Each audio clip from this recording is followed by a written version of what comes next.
just getting the lunch outside, and please feel free to go back and get seconds. There's plenty of food, but it's my great pleasure to be here today. My name is Prerna Singh, and I am the head of the Graduate Program in Development, which, along with the Africa Initiative, which is headed by Professor Dan Smith in anthropology, are delighted to bring you Rachel Beatty Riedl. And I just want to say before we start that actually GPD is an interdisciplinary program for graduate students that not only provides an incredible opportunity to hear speakers like Professor Riedl, but also to apply for fellowships and to have this community of scholars and funding opportunities to support your research. And so if you're in your first, second, or third years of PhD programs in anthropology, sociology, economics, political science, sociology, history, please consider applying. Our call for applications is open. Hayden, who we have to thank and is outside, can provide you more information, and I'm available as well. And your best resource, of course, are our existing GPD fellows, of whom there are many in this room. But thank you all for coming today, and it is my pleasure to introduce Professor Riedl, who is the director of the Einaudi Center and the John S. Knight Professor of International Studies and Professor in the Department of Government and the Brooks School of Public Policy at Cornell. Prior to joining Cornell, Professor Riedl was at the Department of Political Science at Northwestern, and her research interests really in some ways epitomize a lot of what we try to do in the GPD, which is think broadly about questions of institutions, of democracy, of decentralization, and also of questions of identity politics. And Professor Riedl also has a book on religion and politics. Her most recent book was with Professor Gwyneth Mcclendon. And so for those of you who are in the program and hear me talk again and again about the importance of peer relationships, and particularly with people in your program and talking to each other, this book is co-authored with Professor Gwyneth Mcclendon, who was in the PhD program in the Department of Political Science. And so these kinds of collaborations that incubate from ideas that you have in research workshops in grad school can have these long and amazing afterlives. So just to flag that.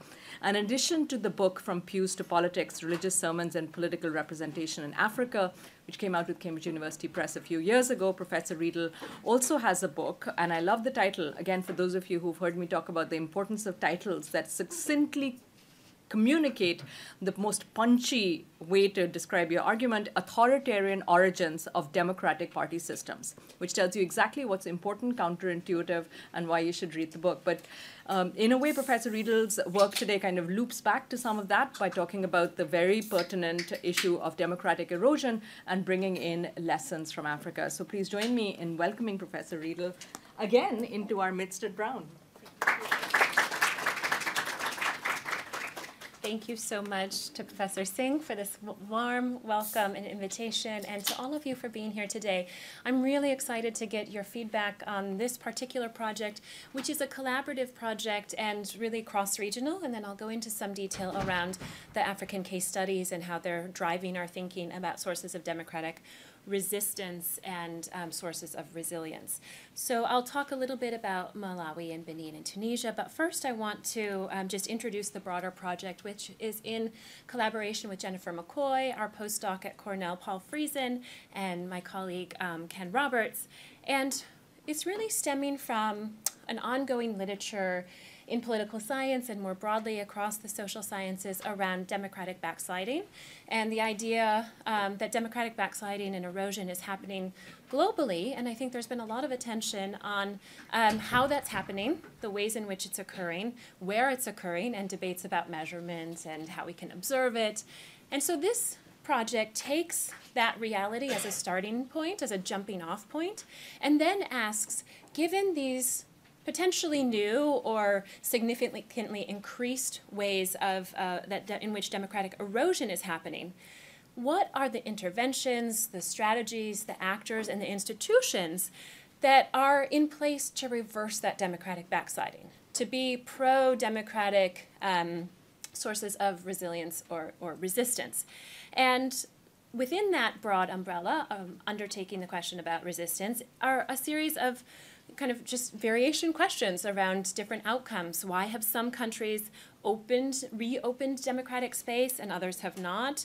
Where have some countries even pushed forward those opportunities to open and deepened democracy, used moments of contestation over rights and participation and competition to push the boundaries of democracy further, whereas others have not? And where has democracy stagnated at a kind of threshold level, or where has democratic decline begun but then leveled off so that it didn't go further into a very deep level of autocratic control?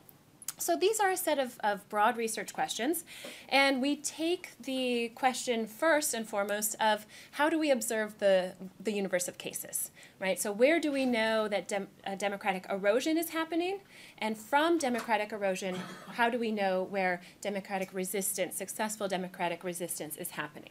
So first and foremost, we know there are many debates about the degree of democratic erosion, where it's happening in the world. And so we look at all of the indices of democracy, and we find that across all of these indices, there is significant agreement in terms of the overlap of the findings, which is that there is democratic erosion.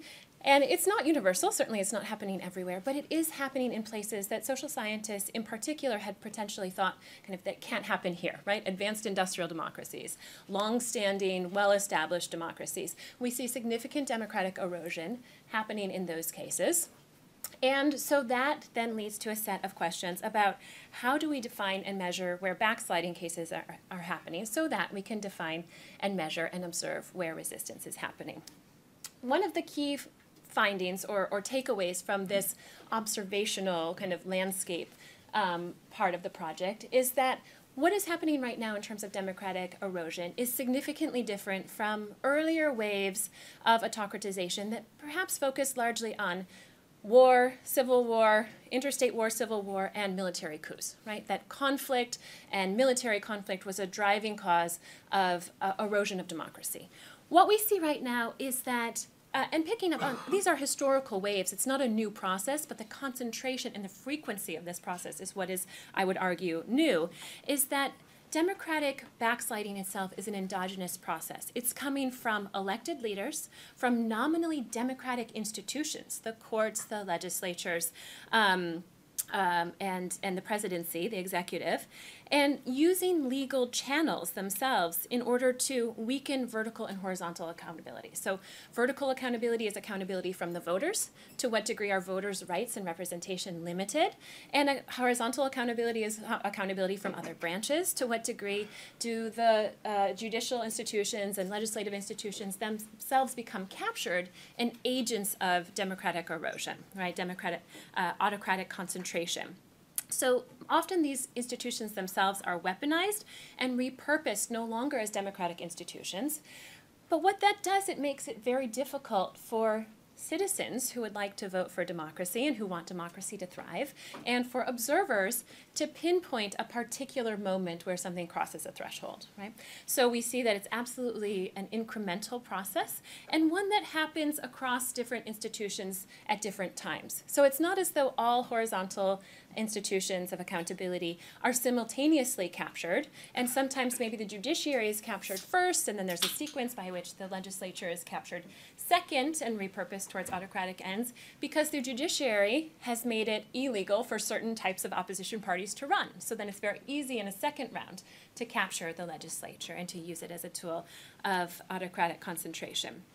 But often this kind of democratic erosion might be difficult to recognize, and that's often one of the tools of erosion itself, that it might be a kind of erosion by stealth, and there might be no clear line of demarcation between democracy and autocracy itself. So we see these multiple sequences and pathways and not one particular route by which we could say this is a clear objective indicator. So one of the other key takeaways around how this process of erosion is happening differently is that democracy is not necessarily threatened from the outside by those who fear losing, but rather by those who have won and want to increase their power and to maintain their power by increasing that executive control. And so the challenge is both from those who have won democratically and from populist leaders who may claim to have a democratic mandate of representing the people. So these are challenges because those who would be autocratizers are very democratic in some of their language, in their processes, and in their rhetoric, which also makes it this kind of endogenous process. The threat to democracy is so in part coming from these executive incumbents and their use of institutions. It's also coming from new forms of polarization.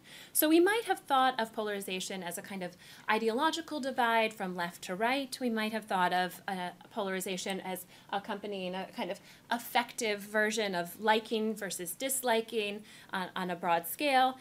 And we might have thought of polarization as a kind of us versus them binary camp with kind of multiple antagonisms. And what is very dangerous about this kind of polarization and dividing citizens and members of the nation into an us versus them antagonism is that it leads to a particular kind of pernicious polarization. A polarization that can break down governance, that leads governance to not be social public policy oriented because it's no longer for the whole. It leads to a pernicious polarization that justifies the ends of democratization as a means to gaining the kind of representation that one side versus the other might prefer. So pernicious polarization itself is a justifying of de-democratizing of institutions in order to say our side is the democratic side and therefore we must win at all costs. Right? So this kind of pernicious polarization is about how citizens within the polity see each other and see themselves, but in particular it has these very negative consequences for democratic resilience and strategies and supporting democracy as a whole. So is this process of polarization top-down versus bottom-up? We have a lot of questions about this in terms of focusing in on the key actors who are driving this kind of polarization and democratic erosion.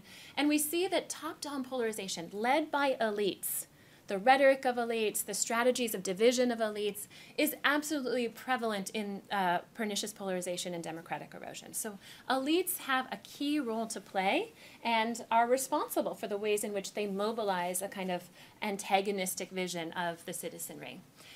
At the same time, citizens are not off the hook. Voters, every day, the masses, right? All of us are a part of providing constraints on our elected leaders, on political parties who are seeking our vote, on civil society organizations who are attempting to mobilize us in one direction or another. Citizens themselves are the backbone of how the polarization systems mobilize and allow would-be autocratizers to be elected. So citizens, bottom-up and top-down, are working together in interaction. So polarized voters, especially kind of strong partisans and when citizens feel they're highly threatened in this us versus them antagonism, are more likely to support anti-democratic policies and candidates. So is it about structure? Is it about institutions? Is it about agency?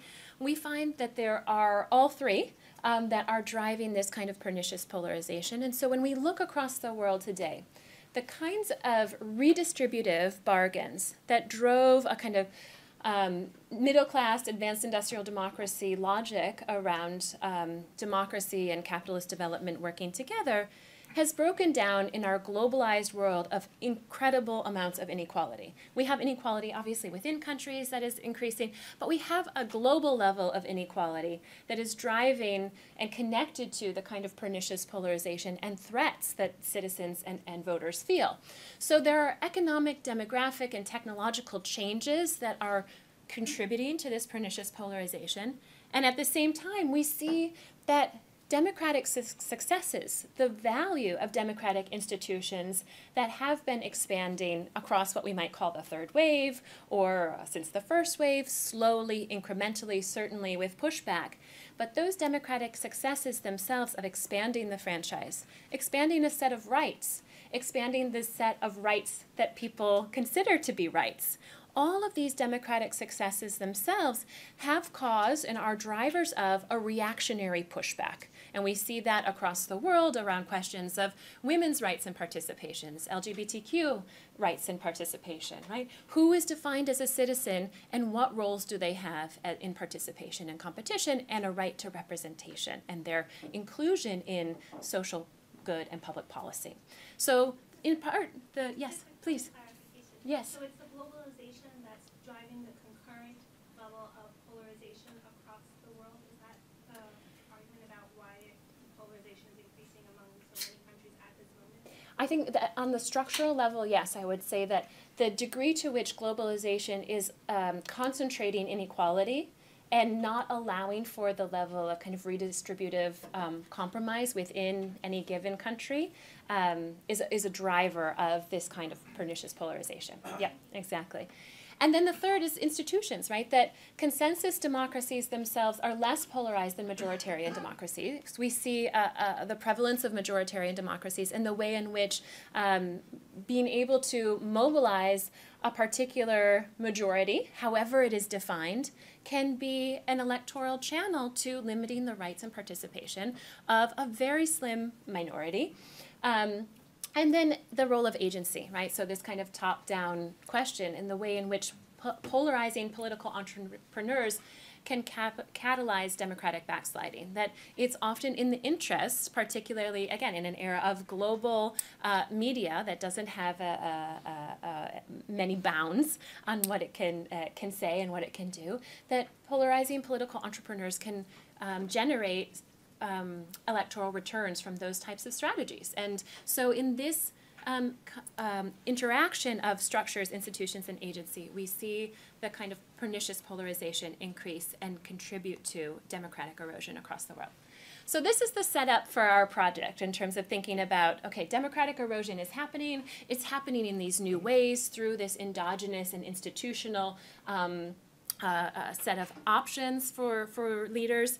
And so from that world that we live in, then the question is, how do we learn about strategies for democratic resistance?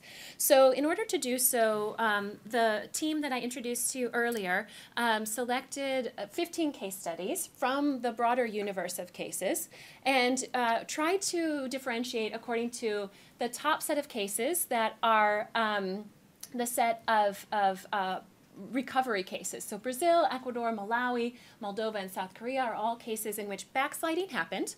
So first of all, you have to be at a level of being a democracy. Backsliding happens. And then in these set of cases, some element of resistance and recovery occurred. So those are a set of success cases that we want to understand the processes by which that happened.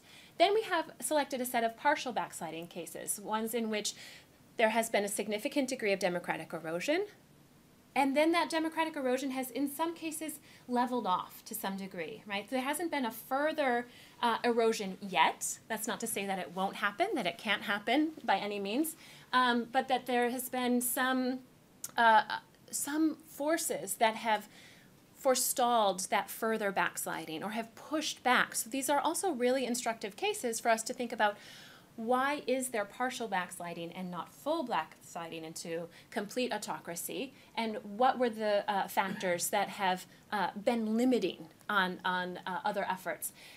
And then we have a set of cases of severe backsliding, right, where there were really significant jumps in terms of the total decline from various starting points. So some of these started off as, rather weak democracies. Others started off as more robust democracies, and all have experienced a very significant backsliding. So these are cases in which we want to look at what strategies of resistance were tried and what factors blocked those strategies of resistance, what did not make them successful, right? Now, one thing I want to note here is that when we selected the cases just a year ago, we had 5 in each category.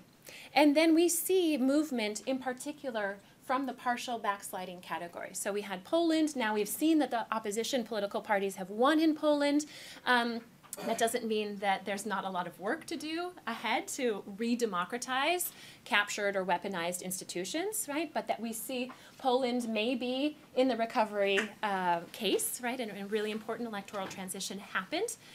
and that several of the countries were downgraded. Benin and Tunisia both started in the partial backsliding category and have further eroded. So it's interesting to us that the partial backsliding category itself, and Indonesia as well, may be further eroding. But partial backsliding does not seem to be a very stable equilibrium, right? It's a place in which there's a lot of contestation going back and forth. It's a set of countries and processes by which we can learn a lot, because there's a lot in contestation in this moment, but it's probably not a kind of coherent category that is likely to maintain over time. So how do we get those particular cases, and how do we think about what we're observing? So there are a few key coding decisions that I want to highlight, because they're significant to the, according to this broader debate that's happening in political science in particular, around how we measure democratic erosion and how significant of a phenomenon is it. So the first question that we pay attention to is what countries and periods should be considered. So what threshold of democratic erosion do you have to have, a 0.2 or a 0.3 on these different scales in order to be considered that erosion is actually happening?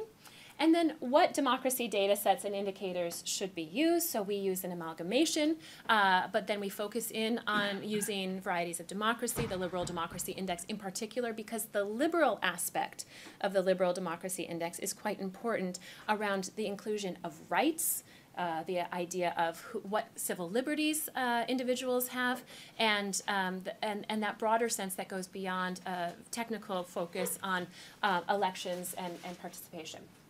And then what countries are considered a democracy? As I said, in order to be in this universe of cases, one already has to be a democracy as a starting point. So we're not looking at autocratization, further degrading of rights within a country that's already authoritarian, because we believe that's a different set of processes. Actors have different levers or tools at their disposal, more or less constrained space. And so we're really looking at countries that already had a practice of democracy in which erosion happened, and then how that resistance happens in that context.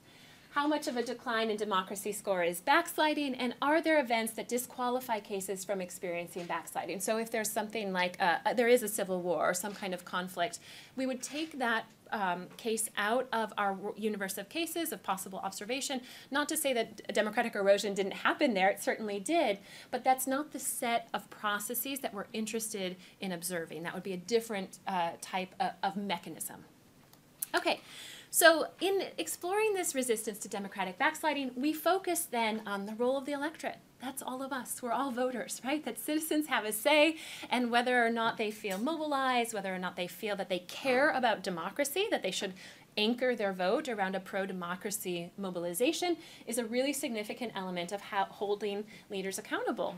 And then we also focus on civil society, the potential for civil society to be organized, how deep their linkages are to the electorate, how deep their linkages are to international forces, and how deep their linkages are to the leaders, right? How is civil society itself organized, and what is the character and content of that civil society? So one of our key takeaways that I'll come to later is that none of these should be considered by their very nature pro-democracy. Right? These are all contested spaces in and of themselves. So the electorate, we can't guarantee, is necessarily oriented towards democracy. Right? Civil society, as we know, could go in both ways. You have a strong and vibrant civil society. As Sherry Berman taught us long ago, it may well be a very anti-democratic civil society, right? Depending on how it's linked to society itself and to other organizations. The role of political parties. How are they organized? How strongly institutionalized are they? What is their relationship to the kind of pernicious polarization I was discussing? And then institutional arenas. These as well. We know they can be captured and repurposed as tools of democratic erosion, or they can be the buttressing forces of democratic resistance and resilience. So thinking about the judicial arena, the legislative arena, and then in particular the bureaucracy, right? How does the state itself serve as an agent of authoritarian decline, or as a real force of democratic resistance from within? And then the role of the media, a very complicated space and one that interacts across the other institutional spaces. So civil society itself, let me just begin by saying that civil society is, as I was saying, not uniformly democratic. It's this site of contestation. It is never homogeneous, and it should be representative and mobilizing across a variety of different actors. So what are the positive strategies around civil society pro-democracy mobilization? The importance of durable organizational networks beyond kind of episodic social media and protest moments, right? Those can be very attention-grabbing. They're important at a particular moment to be able to mobilize. But the durability of social organizational links and civil society broader infrastructure across time is absolutely critical, because so much of this incremental democratic erosion is behind the scenes. It's often technical, right? It's the things that nobody's paying attention to until you realize that the rule was passed and you missed that opportunity. So civil society's ability to kind of be ever vigilant and ever organized and responsive, and then actually charting an agenda, not just responding to, but setting an agenda, is absolutely critical. And then when it's organized around democracy, of course. And then building broad democratic coalitions. So the ability of that organized, institutionalized civil society to connect to political parties or to connect to other types of civic groups and not being insular. So whether or not the civil society themselves can form coalitions across civil society that might overcome otherwise pre-existing divisions. So we know that political parties might have a variety of different reasons why they don't normally align. Civil society too might be focused on very different areas and not normally see themselves as coalition partners. But the ability to supersede those pre-existing divisions when the fight on the table is around democracy as an umbrella issue is a really key factor for civil society as a site of democratic contestation to overcome other types of fragmentation and polarization in society.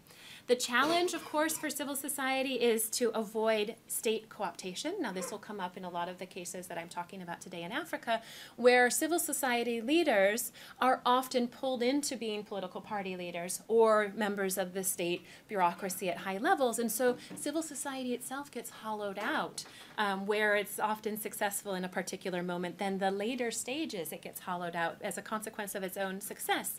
Civil society can also be regulated when these democratic erosion periods are happening, and so limited by regulations from above.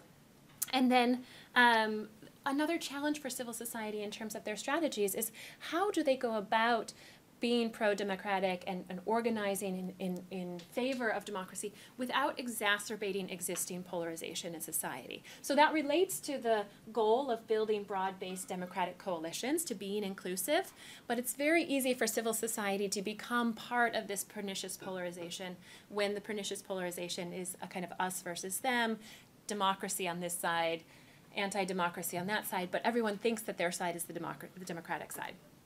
Okay, then thinking about the role of political parties, because this is, kind of my bread and butter, so I have to focus on political parties. But political parties themselves certainly try to preempt co-optation by the incumbent. This is one of the major factors that helps to contribute to democratic resistance. That when political parties are organizationally strong, when they have internal democracy, right? What are their practices from within to be able to really focus on their practices of selecting leaders, how they include different members of the party themselves, and that opposition parties themselves, when they're out of power and experiencing a moment of democratic erosion, that they can use subnational areas of control. Maybe they control a city, maybe it's a federal system and they control a state, to use those as bastions of democratic governance and resources to be able to then project themselves back to the national level of democratic influence. Also, having a role in the backbench of the legislature is an important role for opposition political parties to play. So often we see, in the negative strategies, if political parties try to boycott an election, we understand the impetus for which they might want to boycott. They say the rules are not fair, we're going to lose, it's totally rigged, we don't endorse this process of democratic erosion, and so we want to boycott. That is an important rhetoric and an important narrative to put out there, but actually boycotting has been, we find, is a really counterproductive strategy, because then political parties the opposition parties that are pro-democratic are completely blocked out. They have no seats in the legislature, right? They have no seats at the subnational level. They have nothing that they can control, and they lose access to the state and other levers, as well as an important discussion point of horizontal accountability. Okay, so I'm going to jump to the case studies so that we have time to discuss, and then I'm going to summarize with a few key takeaways. So just bear with me as I go through Okay, this is one, before I get into the 3 case studies, I just want to highlight how we're thinking about the series of sequences and pathways that allow us to understand more precisely which levers and which actors are most available for democratic resistance. So what I want to suggest is that the area in blue, these are the pathways of democratic erosion. And as I started out by suggesting, democratic erosion doesn't happen according to one sequence alone, right? There are multiple ways in which democratic erosion can happen.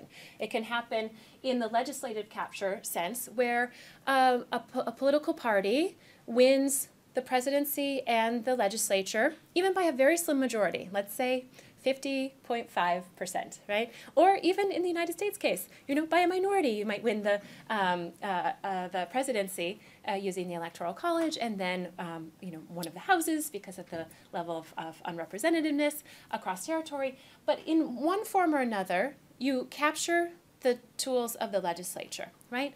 So in that moment of democratic erosion, the legislature itself can be used to pass anti-democratic legislation. This can mean limitations on the media, limitations on civil society, limitations on political parties and who's able to register to compete in the next elections, which candidates are able to run, right? There are a whole host of ways in which the legislature itself can pass anti-democratic legislation that can limit these other branches, right? So let's imagine that that's the first step in democratic erosion. If you're on this pathway, there are some domains of resistance that are more available to you than others, right? The legislature is pretty blocked off for a particular electoral period. That's not going to be the key domain of democratic resistance, even if it helps if you have some opposition there, right? Some opposition parties that may still be able to put up a fight rhetorically. But institutional resistance is more limited in that legislative capture scenario, whereas electoral contestation and societal resistance becomes potentially more important in this pathway as sites of focus for democratic resistance. In an auto golpe scenario, right, these are all 3 of these in the left-hand boxes are scenarios by which the executive is seeking to concentrate power, to aggrandize, right, to limit horizontal accountability. In the auto golpe scenario, so this is Tunisia, you have a presidential coup whereby they just get rid of and disband the legislature. So that no longer exists. Maybe they don't allow the judiciary to convene, right? So this is a very drastic, not incremental pathway of democratic erosion, one that's much more obvious to observers. So institutional resistance is largely off the table because those institutions are suspended. So therefore, the societal resistance is often put into a much more aggressive or visible set of tactics of union mobilization, strikes, general protests, etc. Because the within institutional route is blocked, so you have to go extra institutional in this scenario. And you may try to exploit weaknesses within the autocratic ruling bloc. Because this is such a dramatic scenario, you likely have softliners and hardliners within that ruling party. And so trying to divide from within the ruling party might be a much more effective strategy than where you still have opposition in institutional sites. The plebiscitary overrides. This is a key strategy whereby institutional resistance is still on the table, where the citizenry themselves can work through the legislature, the judiciary, and the bureaucracy. And then when you see exclusionary nationalism, I mean, India is a key case here, right, where you have the ability to follow the BJP is able to follow a very electoral pathway. They don't have interest in limiting participation among the majority of the voters. They don't have interest in necessarily limiting elections because they're able to win power through elections, but then limit rights, right? So the main focus of the democratic erosion is on the erosion of civil liberties, right? The space for association and for rights to be provided to the entire citizenry. So in this sense, institutional resistance is absolutely on the table. That's a key side of contestation. And opposition, yeah, please. So this erosion of civil liberties and the way that exclusionary nationalism goes, I'm just trying to kind of understand the levels of the analytic, are pretty similar to legislative capture, right, in some ways, because you can even imagine that, or how are they, like, exclusionary nationalism, because it's the kind of electoral route, means that it's not legislative capture, it's legislative dominance. I was just kind of curious about that. Correct, exactly. So this is really dominance. So you might have like the two-thirds majority, or the ability to do anything you want with the legislature, whereas in exclusionary nationalism, maybe you only have a slim majority. But the key focus here, so the institutional domain is similar except for potentially the role of the legislature. But the key focus is on the tactics of erosion itself, right? The creation of identities and the ways in which, rather than an institutional fight here, you have an identity fight in this. And so that is the mobilization. And then on the elite collusion side, what's really interesting here is that the elite collusion pathway to democratic erosion is premised on the idea it's necessary to have a certain fluidity and weakness of the political party system and structure. So Indonesia and Benin are key cases. And in those key cases, we see that elites tend to bandwagon around the winner, right? So where you have a particular party that might win, everyone kind of goes into the winning coalition, and then you lose opportunities for a true opposition to hold them accountable. In some ways, it has sustained a democratic bargain in both Indonesia and Benin for decades, and those are very important kind of cases of democracy with a limit of equality, but they are also vulnerable to this very kind of any particular elite within that collusive bargain trying to consolidate power, trying to move beyond the bargain and to accumulate and aggrandize from within. So those are a set of pathways, and I just want to kind of lay those out in terms of thinking about what the different cases represent and what institutional scenarios are available and which actors are key. So let me talk a little bit about Malawi, Benin, and Tunisia briefly, and then we can open it up for your questions. So in Malawi, so this is a liberal democracy index. You can see this is a case of democratic success and recovery. The liberal democracy index, interestingly, in Malawi has not really declined significantly despite these very important challenges to democracy in Malawi because the successes were all in the moment. So the average year stays fairly steady, but there were these deep kind of crises of democratic representation and use of institutions around which society and those institutions responded. And so you never see a kind of sustained bump and then a major recovery except in 2019. So democracy in Malawi has not consolidated in a sense, and it has been kind of stagnating at this fairly low level of quality, but it has been able to maintain itself, which is very significant. Public support for democracy, the yellow line, has stayed steady, has had its ups and downs, but has stayed very dominant in terms of citizen preferences for democratic competition in contrast to other types of government in the bottom. And so let me just tell you about a couple of key episodes in Malawi that demonstrate how these different institutional routes and resistance actors were critical to democratic resistance. So in Malawi, in 2002, the president had the opportunity to run for a third term, was seeking third term. And tabled a bill in Parliament to be able to give himself the power to do so. But the bill failed after the legislature said, no, we're not going to give you the ability to run for the third term. So the president continued to try to vie for a third term through other ways, referendum, choosing a kind of successor that would be kind of his puppet.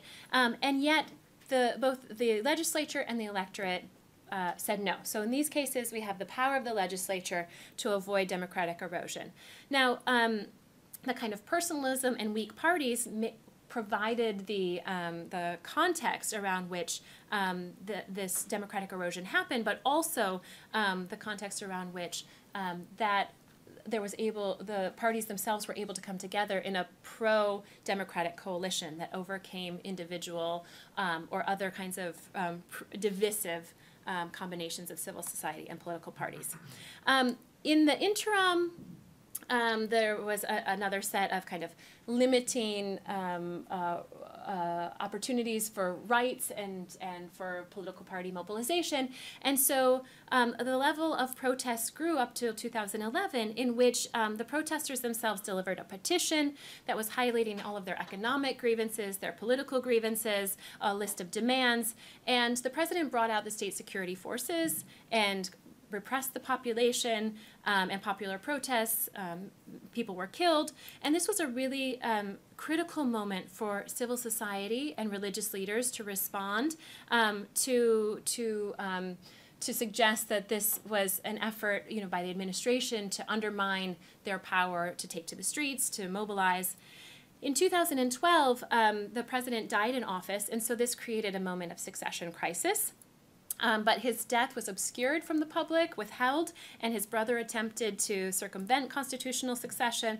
Eventually, the vice president was able to take office, and so the key actors in terms of overseeing this key moment of succession were the judiciary, the independent media, the civil society, and especially the military to allow for the constitutional progression of power.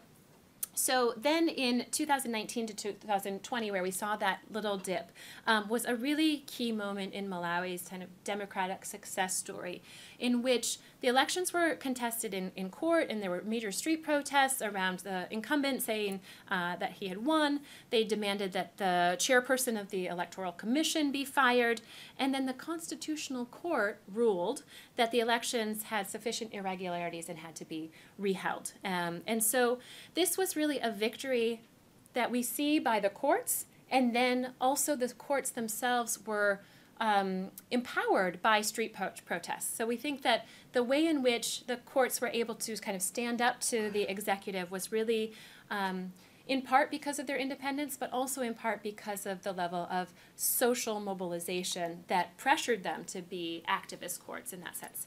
Okay, Benin, not a case of democratic success, but a really interesting case of democratic endurance up until 2019, where you see a steep decline. So 1989 until 2016, Benin had been this kind of flourishing democracy, a modernization, overperformer, a place with, many people would not expect democracy to survive. And there had been questions about third term, succession, all kinds of challenges along the way with former presidents. But in 2016, President Talon was elected, and the ability of a single incumbent to quickly erode democratic rights, I think, comes back to this earlier structural point about the degree to which economic concentration of power. President Talon owns the port, controls all of the revenue from the ports, and the King of Cotton controls the major export of Benin. And so the degree to which he had previously funded all of the political parties that ran and controlled resources within his own domain allowed him to overcome the prior sources of kind of institutional support for democracy and quickly go the legislative capture route. So overtook, because of the elite collusion and bandwagoning, he was able to use the legislature to pass legislation that banned opposition parties, that limited the ability of opposition parties to run for the next presidential elections, and basically blocked out opposition at all levels of municipal government, legislative, and executive contestation. They also passed a very restrictive digital law, which made the media and civil society spaces open to being imprisoned for sharing information. And so it's really a chilling period for democracy. So civil society has attempted to mobilize, but not successfully in the sense of this overwhelming capture of the judiciary and the legislature. Okay, so very briefly here so that we can get to Q&A, I also want to just describe Tunisia, which is the third kind of democratic erosion. It's the autogolpe, right? It's the self-coup by the incumbent that you see the period of steep decline in the Liberal Democracy Index that shut down the other institutions in 2021. President Said dismissed the prime minister and then disbanded the parliament. So this kind of seizure of power was in the Tunisian case a really interesting result of the kind of pernicious polarization that we're not seeing as much in Benin or Malawi, but we are seeing very much in Tunisia. And the pernicious polarization is on two fronts. One is a kind of question of elites versus the masses, a kind of question of polarization around the elite-led traditional elites versus a more populist strategy of President Said, mobilizing against the kind of traditional leaders. And then the other is around a kind of religious secular cleavage. So these are the dividing forces in society that have allowed this autogolpe to go fairly unchallenged. The unions themselves are very powerful in Tunisia, but have not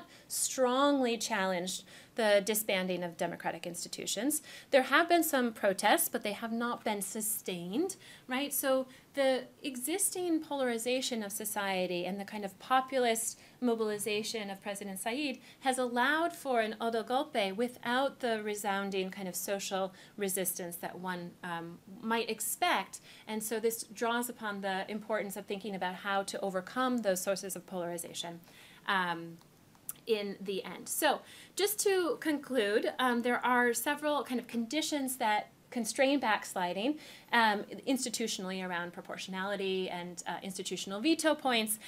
But our silver lining to end is that even though we see that democratic erosion is happening, it's not easy for aspiring autocrats to fully dismantle democratic institutions across all of these different domains. They may be able to take over the legislature and then the judiciary, but the ability to kind of completely co-opt civil society, right? There are so many different potential reservoirs of democratic resistance that may come together that help us to understand the cases of recovery and give hope to hybrid cases or places where there has been significant erosion.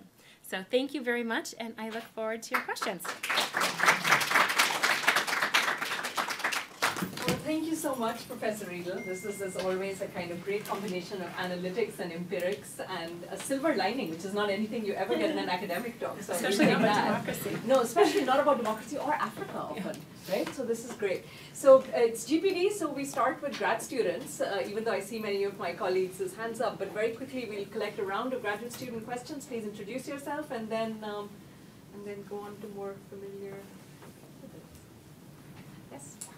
Hi, I'm Salma. I'm a 7th year student in sociology. Great talk, Rachel. I do have a question on sort of transnational effects because the story has largely been an endogenous story. But at least in the case of, I'm thinking of the case of Malawi, it's like the constitutional court recalling the election happened a few years after it happened in Kenya. And there's a lot of conversation in the region, and when Tunisia had a sort of Arab uprising, a lot of countries in the region were sort of looking at that as an example, and then obviously sort of thinking of Trump as well, and that global effect. Yes. Absolutely. Yeah, please. Hi, I'm Carolee. I'm a 3rd year PhD student in sociology. I had a question about the civil society picture, and the way it was presented was that one of the limits on civil society playing a role in like resisting backsliding, sorry, is when they're co-opted. But I wonder about considerations of how close ties between civil society actors and state actors can actually act as markers of like resilience and ways in which actually you see like not co-optation but like movement between civil society actors and the state and political parties actually strengthening democracy and giving both actors within the state and actors in civil society like greater tools to ensure that. So I was wondering what you think about that. Great, thank you. Hi, I'm Danny, 2nd year PhD student in political science. So I had like 2 points. One is about the role of international power. I was reading about the Sahel, the governments basically like outsourcing repression to Russia, and how like you have the fact that you have governments in the world today with enough power to support autocratic governments, if this is not a major part of the story. Or for instance, the case of Brazil, everyone thought that, I mean, the US supported the democracy and was against the coup, and everyone expected China to do the same, but because they were aligned with the government that won the election, but actually we now have evidence that they were not caring about it. So, and the second point is about the limits of judicial oversight as a source of democratic resilience, because again, the case of Brazil, you see like that was successful, but at the same time you see the structural conditions, at least from the point of view of the mass public opinion, remain the same. The power of the far right remain the same. So how much those indexes are capturing these more like latent threats to democracy and like the challenges of gauging these kind of threats at the public opinion level? Just one more grad student question. Shreya? Hi, I'm Shreya. I'm a second year in political science. I know you talked about it a little bit, but I was wondering if you could elaborate on the role of bureaucracy. I understand how bureaucrats can become agents of control, but I was wondering, in the second part where you're talking about strategies of resistance, what they might play, and if you have any insights. Great. Yeah. Any other grad students as we quickly conclude our grad student round before we go on to my colleagues?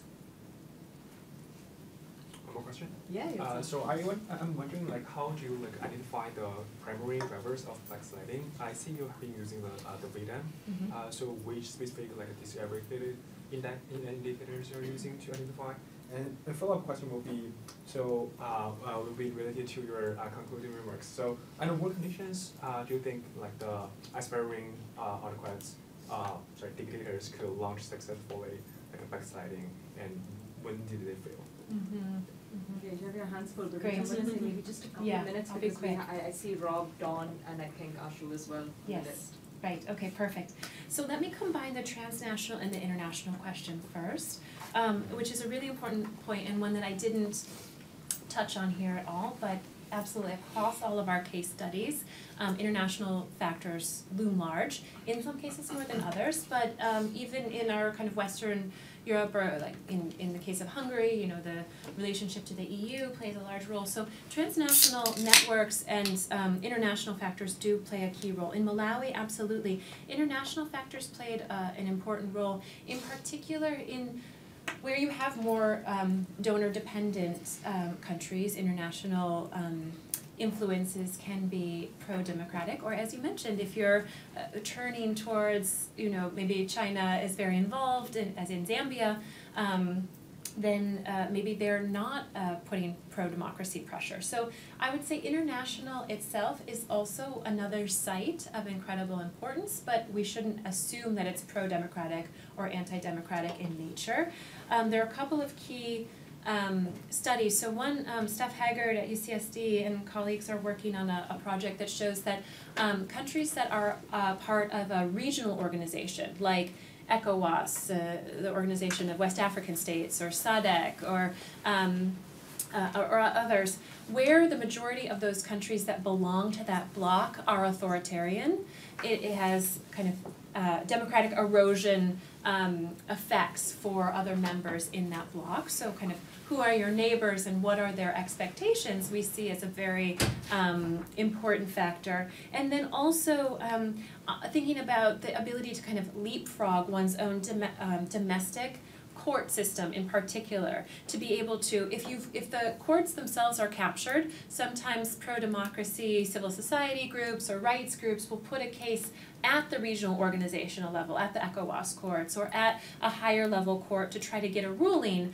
against democratic erosion and restriction of rights within one's own country. So there are different tools and levers, but international influence and experience, as you mentioned, the Arab Spring, like the importance of the Kenyan constitutional, or the rerun of the Kenyan elections, the court making a call that the elections need to be redone. Autocrats are learning from each other's strategies, and so are Democrats. right? So the international arena, again, it has lessons for both of us, for both sides, and the tools of communication are very accessible. So it's an important factor. It doesn't go only one direction. Then in terms of thinking about the role of civil society. And maybe just like choose one. Okay, perfect. Okay, okay, I'll go to the civil society question and clump it together with the bureaucracy to cheat. So civil society, absolutely, right? The ability of the civil society to tie into state power, again, it depends on how the civil society itself is oriented, what its goals are, whether pro or anti-democratic, and then in particular it ties into the bureaucracy in terms of thinking about what elements. Bureaucracy is such an interesting space because it can, like if we think about James Scott in Weapons of the Weak, right, like it can slow walk things that it doesn't agree with. If it's trying to uphold governance and rights just in a bureaucratic administrative manner, the executive or the democratic eroders may be putting pressures on the bureaucracy to be tools of this trying to capture it, but the extent to which they don't implement or have kind of their own administrative structures, they can be real forces to buttress democratic procedure and not implement what might be very discriminatory aspects that this incumbent is trying to place. That's not always the case, right? They could be the first ones to be captured because maybe the bureaucracy is the first ones who are replaced, right? So it depends again on these kind of pathways and what institutional points of erosion are happening in what sequence. That's super interesting. Okay, so we're going to do one concluding round of a lot of questions. We have Professor Dawn Brancati, who's in the Watson Institute, which is where we are today. Dawn, and then we have Rob. So my question is more, so thank you for your presentation. It's really deep and informative. My question is more of a comment, not a question. Your flowchart was really helpful and informative, and I think innovative and new, and I think it could be more useful theoretically for others to research if it wasn't what seems like rather inductively through your cases, inductively rather than deductively for other scholars to use. So it might be a project that you might want to work in the future, and I think it would resolve a lot of the questions that many people are coming up with in their Q&As and their real Qs. Exactly. No, that's definitely the next step. That's the research agenda ahead. So thank you. Stay tuned. You didn't pay me for that. Professor. Thanks, Rachel. This is really great. So I'm just sort of thinking through the case of Malawi. I'm wondering how you adjudicate between two interpretations of what's basically a flat line on the VDIM score. So one way to interpret this, and with a lot going on under the surface, right? Totally. So one way to interpret this is a very fragile regime that is undergoing constant stress tests and managing to survive, but by the skin of its teeth, right? So we should think of this as being a fundamentally fragile regime. Another way to think of it is this is a fundamentally resilient regime that is undergoing constant stress tests, and yet every time is surviving, maybe not thriving, but surviving every time. And I think a lot of us are thinking about this also in the context of like the 2020 election in the U.S., right? Where some people see it as evidence of a democracy that's in deep trouble and very fragile, and others seeing it as evidence of actually very robust institutions that can constrain, would-be authoritarian. So I wonder how how should we think about those two interpretations that seem perfectly consistent, both of them with that graph. Correct. Right? Great. So as an institutionalist, sorry. Yeah, I just want to jump into that. So one comment/question on the outcome variable side, and one on the IV side. Let's begin with the IV. I do think this distinction that you conceptually draw between consensus democracies, by which I think you mean PR. I don't think you mean fully consociational, because there are very few of them. Right. You mean basically proportionality, PR. And there's so many of them, right, in so many cases there. Versus majoritarian. I think this is a good way to think about what might promote erosion or not. But within majoritarian, would you split the cases between, at least conceptually start with parliamentary versus presidential, Both are majoritarian but in different ways. And one may easily allow legislative capture. Parliamentary does. Presidential may not. But the case of PR limiting erosion, it's very attractive conceptually, but you may have to deal with some puzzling cases. Israel of late, which is PR. Austria of late, which is PR. Which is the sort of, which was consociational under Leiphardt, right? I don't know whether it's fully consociational still. I think Switzerland might fit very well at many ways because that was also in the original consociational list. So anyway, the Austrias of the world and the Israels of the world will create a, I don't believe in 0 or 1 classifications. Is it 0 to 1? It should be on the scale, right? So I do believe still Israel may be around 0.5 if you want to count it that way. And Austria is probably dropping below 0.5 or something. But not 0 or 1. We can't do it. That political analysis cannot be, only political theorists do that, I think, in political analysis. Otherwise 0 and 1 should be avoided, unless there is an absolute case for that, 0 or 1. So thoughts on that, presidential versus parliamentary and the majoritarian, and these puzzling PR cases that are beginning to emerge. On the DV side, when you gave us the data on erosion, you actually picked, I think, only the liberal democracy score of VDEM. You didn't pick the electoral democracy score. There must be a reason for that, which you can tell us, but fundamentally there's a problem with the VDEM electoral democracy versus liberal democracy score. Electoral democracy score of VDEM has historically, and I have critiqued and not yet published that critique yet, but they know, they're aware of my critique. Because electoral democracy index includes freedom of speech and freedom of association, which from a political theory perspective very troubling, which will typically come under liberal democracy. Their liberal democracy is electoral democracy index plus rights of minorities, which is a liberal issue indeed, plus judicial checks on authority, which is another interesting liberal issue, and plus some kind of some other checks and balances. Anyway, checks and balances and minority rights is basically the addition. So the question would be, why are you going for liberal democracy score as opposed to electoral democracy score? Przeworski would criticize you for that, because he's absolutely into elections and nothing else, right? But I think Przeworski is wrong, and you're right. But we want to know why. Yeah. Why are you going towards liberal democracy score? Thank you so much. Okay, I am going to make sure that we get all our questions in, and maybe we try to keep our questions kind of a little bit concise. Professor Heller.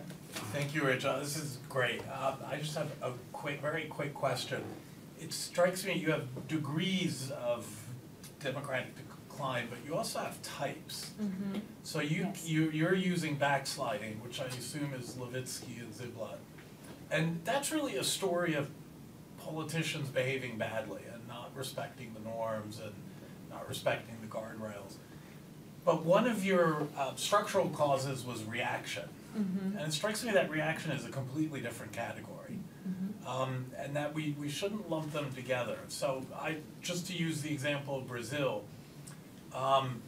Bolsonaro didn't get into power and then try to stay in power.